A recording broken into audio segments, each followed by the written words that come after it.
చాలా మందిలో తరచూ తీపి తినాలన్న కోరికలు కలుగుతూ ఉంటాయి. అలా తినటం అనారోగ్యం అని తెలిసినప్పటికీ వాటిని నియంత్రించుకోలేరు. అసలు ఇలా ఎందుకు జరుగుతుంది? స్వీట్ క్రేవింగ్స్ కలిగినప్పుడు ఆరోగ్యం దెబ్బతినకుండా ఉండేలా ఏం తినొచ్చు? మన శరీరంలో ఏమైనా పోషకాహార లోపం ఉన్నప్పుడు శరీరం వాటికి సంబంధించిన పదార్థాలను కోరుకుంటుంది. శరీరానికి నీరు కావాలంటే మనకు దాహం వేస్తుంది కదా. ఈ క్రేవింగ్స్ కూడా అలాంటివే. మన ఒంట్లో కాల్షియం, మెగ్నీషియం, బి గ్రూప్ విటమిన్లు, క్రోమియం లాంటి ఖనిజాలు తక్కువగా ఉంటే మనకు తరచూ తీపి తినాలనే కోరిక కలుగుతూ ఉంటుంది. డయాబెటీస్ వాళ్లకు పంచదార తినాలనిపిస్తుంది. అంటే తీపి తినకుండా వాళ్లను దూరం పెడుతున్నారు కాబట్టి మనసు లాగటం కాదు. రక్తంలో చక్కెర స్థాయిలు వాళ్ళకి సరిగ్గా ఉండవు. అలాంటప్పుడు బ్లడ్ గ్లూకోజ్ స్థాయిలను సరైన విధంగా ఉంచుకోవటానికి శరీరం తీపిని కోరుకుంటుంది. అలాగే రాత్రిపూట కూడా కొందరికి ఇలాంటి కోరికలు వస్తుంటాయి. ఒత్తిడి కారణంగా విడుదలయ్యే కార్టిసోల్ హార్మోన్ పెరిగితే తక్షణ శక్తి కోసం శరీరం తీపి కోరుకుంటుంది. అంటే మనం ఒత్తిడిలో ఉన్నప్పుడు పోరాడు లేదా పారిపో అన్న స్థితికి శరీరం సిద్ధమవుతుంది. అలాంటప్పుడు ఎక్కువ చక్కెరలు కోరుకుంటుంది.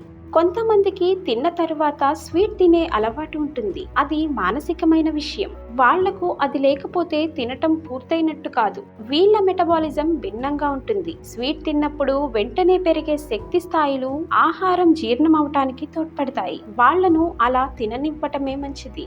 పీరియడ్ సమయంలో కూడా కొందరికి స్వీట్ క్రేవింగ్స్ వస్తాయి. ఈ సమయంలో శరీరంలో ప్రొజెస్టిరాన్ హార్మోన్ స్థాయిలు తగ్గి ఈస్ట్రోజెన్ హార్మోన్ పెరుగుతుంది. దీంతో నెలసరి వచ్చే ముందు, వచ్చాక తొలి రోజుల్లో ఈ ఈస్ట్రోజెన్ కారణంగా బ్లడ్ షుగర్ లెవెల్స్ పడిపోతాయి. నెలసరిలో తీపి తినాలన్న కోరికకు కారణం ఇదే.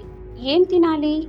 ఆరోగ్యం దెబ్బతినకుండా తీపి తినాలన్న కోరికను కాస్త చల్లపరచాలంటే ముందుగా పండ్లను ఎంచుకోవాలి. పండ్లు సహజంగా తీయగా ఉంటాయి. అలాగే విటమిన్స్, మినరల్స్ కూడా దొరుకుతాయి. అందులోనూ స్ట్రాబెర్రీ లాంటి తీయగా, పుల్లగా ఉండేవైతే కాస్త నోటికి రుచినిస్తాయి. అలాగే చాక్లెట్ తినాలంటే 75% కోకోవా ఉన్న డార్క్ చాక్లెట్ తీసుకోవాలి. ఇందులో ఉండే పాలిఫినాల్స్ క్రేవింగ్స్ ను తగ్గిస్తాయి. బెల్లంతో చేసిన పల్లి చిక్కీ, నువ్వుల లడ్డు, ఖర్జూరాలు తినొచ్చు. బెల్లం సున్నుండలు, కిస్మిస్, పీనట్ బటర్ లాంటివి మంచివే. వీటిలో చాలా వరకు షుగర్ ఉన్న వాళ్ళు పరిమిత మోతాదులో తీసుకోవచ్చు. ఇక పోషక లోపాలున్న వారి కోసం పాలలో కాల్షియం, అరటి పండులో మెగ్నీషియం, బఠానీలు, brown rice, single polish rice, తృణధాన్యాలు, చిరుధాన్యాల్లో బి గ్రూప్ విటమిన్లు, గింజల్లో క్రోమియం దొరుకుతాయి. చక్కటి సమతుల ఆహారం తీసుకుంటూ వ్యాయామం చేస్తూ సకాలంలో నిద్రపోతే ఏ రుగ్మతలు దరిచేరవు.